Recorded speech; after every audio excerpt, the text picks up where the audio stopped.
I shot upright out of bed when I awoke to a sharp knocking on my front door.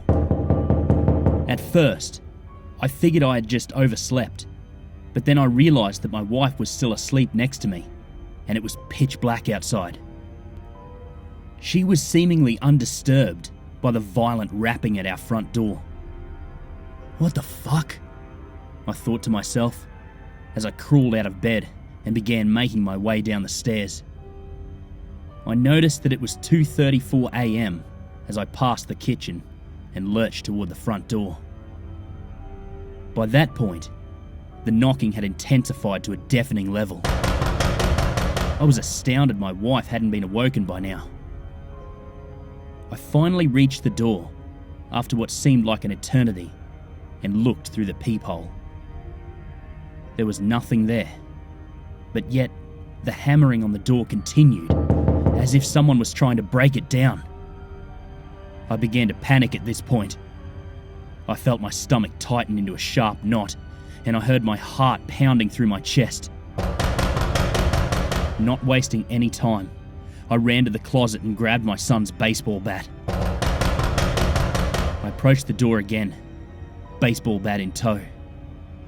Whatever was on the other side of that door was going to have a bad night. I grasped the handle of the door with one hand and flung it open, my makeshift weapon ready to flail in the other.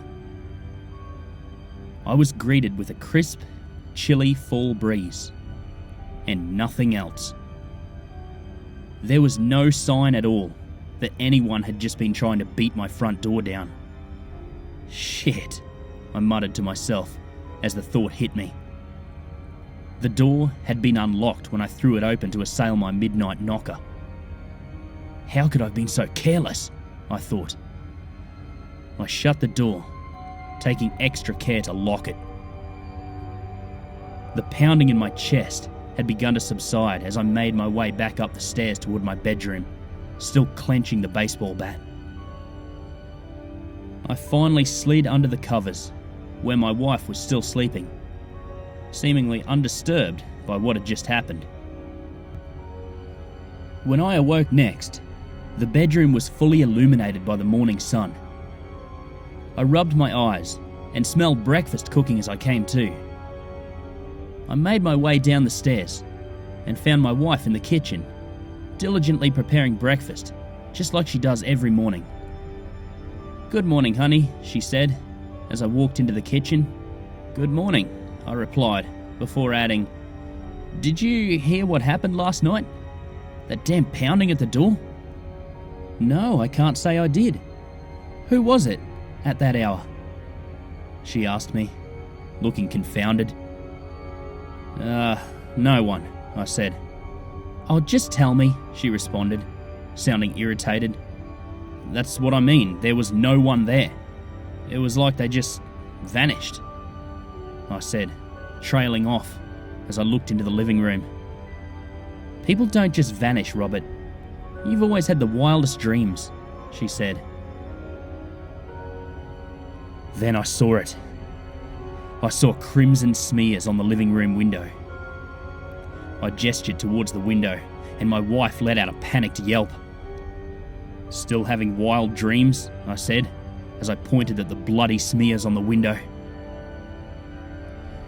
I instinctively picked up my phone and promptly called the police after that.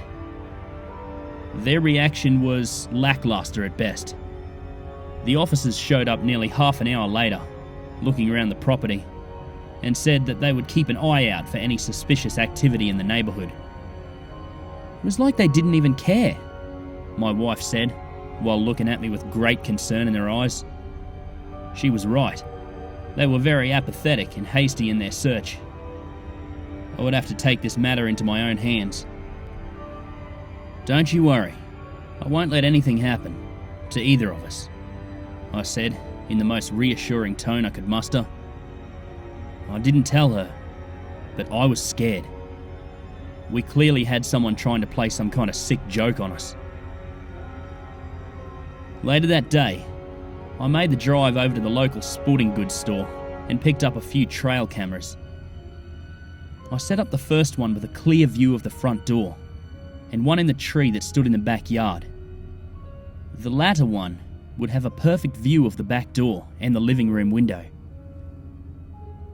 My wife and I tried to get on with our day as best we could. The atmosphere in our house remained tense.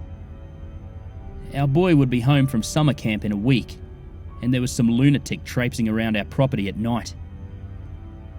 We stayed up for the majority of the night, just waiting to see if anything would happen before passing out together on the couch. I was yet again awoken in a state of delirium by the same hellacious pounding from the night before. As I tried to sit up from the couch, I was quickly yanked back down by my wife. "Hold still. There's something out there," she whispered in my ear while clinging tightly to me. The pounding continued for a few more minutes before it was accompanied by a childish-sounding voice. "Be my friend." It wailed through the front door as the pounding continued.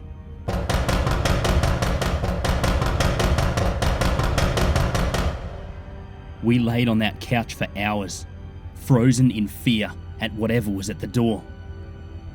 It may have sounded like a child, but we knew what was pounding on that door was not a child. Finally, the sun began to peek through the window, and the wails and pounding subsided. Eventually, we got up and armed ourselves as best we could before making our way out to the front door. The coast was clear.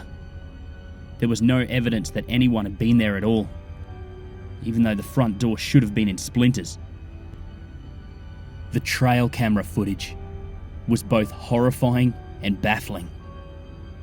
The video from the front of the house was completely clear.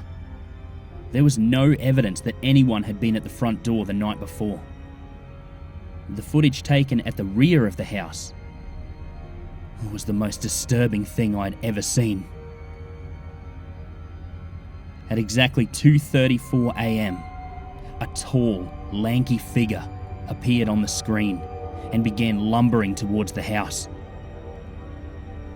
This thing had a long, emaciated form, with arms that dangled past its knees, which were bent backward. At the end of its hands, it had massive claws that scraped along the ground. Its face was that of a human child, the sole difference being its mouth. It was curled into a smile that seemed to warp around its entire face, vicious-looking teeth protruding from its demented-looking smile. Suddenly, I was jolted back into reality when I heard a sharp knock at the door. I grabbed the baseball bat that I'd previously armed myself with, despite knowing that it wouldn't do much good against that creature. The knocking didn't continue, however, so I crept towards the door and peered out the peephole. It was the police. I pulled the door open, still cautious. "Can I help you?" I asked. "I sure hope so. We're investigating the disappearance of your neighbours," he replied. My heart sank to the pit of my stomach at that moment. "What do you mean, disappearance?" I thought to myself. Finally pulling myself together, I said, "How can I help, officer?" "Well, for starters, can you tell me the last time that you saw your neighbours?" he asked while pulling out a notepad. "To be honest, I can't. It's been a while," I replied, feeling more worried by the second. If I looked any more nervous, he may have thought that I was a suspect. "Well, have you seen or heard anything suspicious going on in the area lately?" the officer asked. "Yes, we tried to report it before, and your department blew us off," I yelled at the officer. "Hold on," I added, running into my living room. I explained to my wife that we needed to show the officer the footage. She reluctantly agreed, and we showed the officer everything we had. He was, naturally, as bewildered as we were, but chalked it up to an elaborate prank played by some local kids. The officer did take the trail cam as evidence, though, citing the fact that the tricksters could know something about the case, My wife and I spent the rest of the day trying to barricade the house as best we could, and made arrangements for our son to go to his grandparents while we dealt with the situation here. It seemed that the creature only came around late at night, so we waited. Like clockwork, it came. 2:34 a.m, and the pounding started again. The wails followed. Come play with my friends, It cried, giddy with excitement. My wife looked at me, while clutching a large knife in her hands. What the fuck does that even mean? She whimpered, with tears welling up in her eyes. I don't know, I said sternly. Nothing good, I'm sure. Then it hit me. We could never see it at the front door, but it had been spotted in the back of the house.